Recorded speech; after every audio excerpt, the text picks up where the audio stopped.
ಮುಖ್ಯಮಂತ್ರಿ ಸಿದ್ದರಾಮಯ್ಯನವರು ರೈತರಿಗೆ ಒಂದು ಸಿಹಿ ಸುದ್ದಿ ಕೊಟ್ಟಿದ್ದಾರೆ. ಅಲ್ಪಾವಧಿ ಮತ್ತು ಮಧ್ಯಮಾವಧಿ ಸಹಕಾರಿ ಬ್ಯಾಂಕ್ನ ಸಾಲದ ಮೇಲಿನ ಬಡ್ಡಿಯನ್ನು ಮನ್ನಾ ಮಾಡುವುದಾಗಿ ಸದನದಲ್ಲಿ ಸಿಎಂ ಘೋಷಣೆ ಮಾಡಿದ್ದಾರೆ. ಈ ನಡುವೆ ಬಿಜೆಪಿ ಹೇಳ್ತು ಸಾಲ ಮನ್ನಾ ಮಾಡಿ. ಸಿದ್ದರಾಮಯ್ಯನವರು ಸಾಲದ ಮೇಲಿನ ಅಲ್ಪಾವಧಿ ಮತ್ತು ಮಧ್ಯಮಾವಧಿ ಬಡ್ಡಿಯನ್ನು ಮನ್ನಾ ಮಾಡಿದ್ದಾರೆ. ಇದರ ಬಗೆಗಿನ ಒಂದು ಸ್ಪೆಷಲ್ ರಿಪೋರ್ಟ್ ಇಲ್ಲಿದೆ. ಬಡ್ಡಿ ಮನ್ನಾ ಬಗ್ಗೆ ಸದನದಲ್ಲಿ ಘೋಷಿಸಿದ್ದ ಸಿಎಂ ಅಲ್ಪಾವಧಿ ಮತ್ತು ಮಧ್ಯಮಾವಧಿ ಸಹಕಾರಿ ಬ್ಯಾಂಕ್ ಸಾಲದ ಮೇಲಿನ ಬಡ್ಡಿ ಮನ್ನಾ ಮಾಡಿದ್ರು. ಎರಡನೇ ಘೋಷಣೆ, ಸಹಕಾರ ಬ್ಯಾಂಕುಗಳಲ್ಲಿ ಮಧ್ಯಮಾವಧಿ ಸಾಲ ಬರಗಾಲ ಬಂದಿರೋದ್ರಿಂದ ಮತ್ತು ಉತ್ತರ ಕರ್ನಾಟಕ ಭಾಗಕ್ಕೂ ಜನರಿಗೆ ಅನುಕೂಲ ಆಗಬೇಕು ಅನ್ನೋ ಕಾರಣಕ್ಕೋಸ್ಕರ ಬ್ಯಾಂಕ್ಗಳಿರುವ ಮಧ್ಯಮಾವಧಿ ಮತ್ತು ದೀರ್ಘಾವಧಿ ಸಾಲದ ಅಸಲನ್ನು ಕಟ್ಟಿದರೆ ಸಂಪೂರ್ಣ ಬಡ್ಡಿಯನ್ನು ಮನ್ನಾ ಮಾಡಲಾಗುವುದು. ಬಿಜೆಪಿ ಹೇಳಿದ್ದ ಸಾಲ ಮನ್ನಾ ಕುರಿತು ಪ್ರಸ್ತಾಪಿಸಿ ವಿಪಕ್ಷವನ್ನ ತರಾಟೆಗೆ ತೆಗೆದುಕೊಂಡ್ರು. ಮಾನ್ಯ ಅಧ್ಯಕ್ಷರೇ,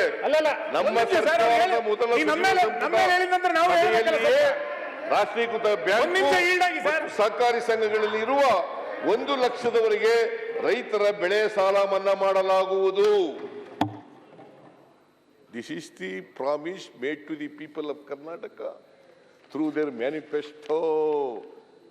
ಏನು ನಮ್ಮ ಕರ್ನಾಟಕಕ್ಕೆ ನಮ್ಮ ವಚನ.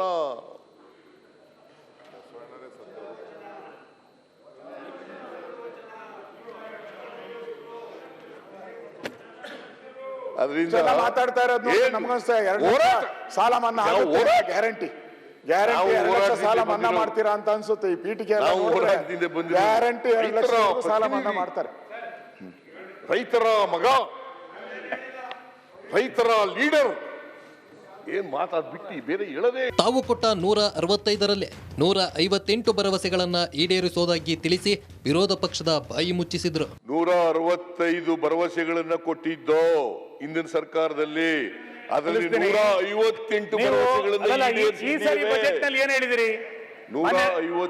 ಭರವಸೆಗಳನ್ನು ಈಡೇರಿಸಿದೀವಿ.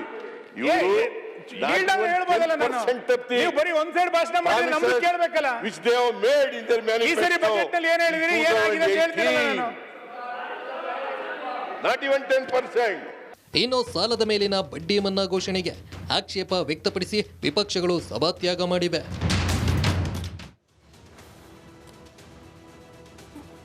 ಓಕೆ, ಸಿದ್ದರಾಮಯ್ಯನವರು ಹೇಳಿರುವಂಥ ಸಾಲ ಮನ್ನಾ ಬಡ್ಡಿ ಏನು ಅಂತ ನಿಮಗೆ ಹೇಳ್ಬಿಡ್ತೀನಿ. ಇದು ಸಾಲ ಮನ್ನಾ ಅಲ್ಲ, ಸಾಲದ ಮೇಲಿನ ಬಡ್ಡಿ. ದೀರ್ಘಾವಧಿ ಬಡ್ಡಿ ಮತ್ತು ಅಲ್ಪಾವಧಿ ಸಾಲ. ದೀರ್ಘಾವಧಿ ಸಾಲ, ಅಲ್ಪಾವಧಿ ಸಾಲ ಏನು ರಾಜ್ಯ ಸರ್ಕಾರದಿಂದ ರೈತರಿಗೆ ಸರ್ಕಾರದಿಂದ ಗುಡ್ ನ್ಯೂಸ್ ಕೊಟ್ಟಿದ್ದಾರೆ. ಆದರೆ ರೈತರ ಸಹಕಾರಿ ಬ್ಯಾಂಕ್ನ ಸಾಲದ ಮೇಲಿನ ಬಡ್ಡಿ ಮನ್ನಾ, ನೀವೀಗ 1 ಲಕ್ಷ ಸಾಲ ತಗೊಂಡಿರ್ತೀರಿ, 25,000 ಬಡ್ಡಿ ಆಗಿದೆ. ನೀವು ಎಷ್ಟು ಕಟ್ಟಬೇಕು? 1,25,000 ಅಲ್ವಾ? ಬಡ್ಡಿ ಕಟ್ಟೋದು ಬೇಕಾಗಿಲ್ಲ, ಸಾಲ ಕಟ್ಟಬೇಕು. 1 ಲಕ್ಷ ಕಟ್ಟಿದರೆ ಸಾಕು, ಅದು ಮನ್ನಾ ಆಗುತ್ತೆ. 1,50,000 ಆಗಿರತ್ತಾ? ನೀವು 1 ಲಕ್ಷ ಕಟ್ಟಿದರೆ ಸಾಕು. ಕಟ್ಟಿದರೆ ಮಾತ್ರ ಮನ್ನಾ ಆಗೋದು. ಅದು ಹೆಂಗೆ ಅಂತಂದರೆ 1 ಲಕ್ಷ ನಾನು ಸಾಲ ತಗೊಂಡಿದ್ದೀನಿ, 50,000 ಬಡ್ಡಿ ಆಗಿದೆ ಅಂತ ಇಟ್ಕೊಳ್ಳಿ ಒಂದು ಉದಾಹರಣೆಗೆ. ಆ 50ರಿಂದ 50,000 ಮನ್ನಾ ಆಯಿತು, 1 ಲಕ್ಷ ಸಾಲ ಇದೆ, ಹಂಗಾಗಲ್ಲ. 1.5 ಲಕ್ಷ ಕಟ್ಟೋದು ಬೇಡ, ಅಥವಾ 1,25,000 ಕಟ್ಟೋದು ಬೇಡ, ಬಡ್ಡಿ ಕಟ್ಟೋದು ಬೇಡ, ಖಾಲಿ ಅಸಲು ಕಟ್ಟಿದರೆ ಸಾಕು, ಮುಗಿದೋಯ್ತು. ಮಧ್ಯಮಾವಧಿ ಮತ್ತು ದೀರ್ಘಾವಧಿ ಸಾಲ ಕಟ್ಟಬೇಕು. ನೀವು ಕಟ್ಟಿದರೆ ಮಾತ್ರ ಸಾಲ ವಾಪಸ್ ಕೊಡಬೇಕು. ನೀವು 50,000 ತಗೊಂಡಿದ್ದೀರಿ, 75,000 ಆಗಿದೆ, 25,000 ಬಡ್ಡಿ, 25,000 ಬಿಟ್ಬಿಡ್ತಾರೆ, 50,000 ಕೊಡಬೇಕು. ಆಗ ಮಾತ್ರವೇ ಸಾಲದ ಮೇಲಿನ ಎಲ್ಲ ಬಡ್ಡಿ ಮನ್ನಾ. ಅವಧಿಯೊಳಗೆ ರೈತರು ಸಾಲ ಮರುಪಾವತಿಸಬೇಕು. ಈಗ ಬರುತ್ತೆ, ಅದಕ್ಕೆ ಎಲ್ಲಿ ತನಕ ಟೈಮ್ ಇದೆ? 1 ತಿಂಗಳು, 2 ತಿಂಗಳು, 3 ತಿಂಗಳು, ಏನೋ ಒಂದು ಇರ್ಬೋದು, ಅದು ಬರುತ್ತೆ. ಸೊ ಹಾಗಾಗಿ ಒಳ್ಳೆ ವಿಚಾರನೇ, ಸಣ್ಣ ಮಟ್ಟದಲ್ಲಾದರೂ ಒಳ್ಳೆ ವಿಚಾರ. ಸಾಲ ಮನ್ನಾ ಮಾಡಿದರೆ ಒಳ್ಳೆಯದೇ, ಅದನ್ನು ಆಗ್ರಹ ಮಾಡಿದರು ಸಿದ್ದರಾಮಯ್ಯನವರು. ಬಿ ಜೆ ಪಿಗೆ ಮರು ಉತ್ತರವನ್ನು ಕೂಡ ಕೊಟ್ಟರು.